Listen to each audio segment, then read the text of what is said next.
चिंचघर ते चाबके तलावली रस्ता न करता 10 लाख काढल्याची तक्रार. विक्रमगड तालुक्यातील चिंचघर ते चाबके तलावली रस्ता तयार करणे VR नंबर 77 हा रस्ता आदिवासी घटक कार्यक्रम 2022 ते 23 अंतर्गत 3054 किमान गरजा ह्या शीर्षकाखाली मंजूर करण्यात आला होता. ह्या रस्त्याला जास्त निधीची गरज असताना टेंडर होऊ नये यासाठी शासन निर्णय वगळून कमी रक्कमेला मंजुरी देण्यात आली. मात्र हा रस्ता केलेला नसल्याची धक्कादायक माहिती समोर आल्याने जिल्हा परिषद बांधकाम विभागाचे उपअभियंता बोरसे यांच्याशी संपर्क साधला, मात्र माझी आता बदली झाली. माझ्याकडे उपअभियंता कार्यभार नसल्याचे सांगितले, मला यासंदर्भात माहिती नसल्याचेही सांगितले.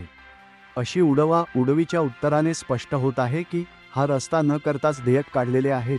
यासंदर्भात जिल्हा परिषद बांधकाम विभागाकडे तक्रार केली असून चौकशीची मागणी केली आहे.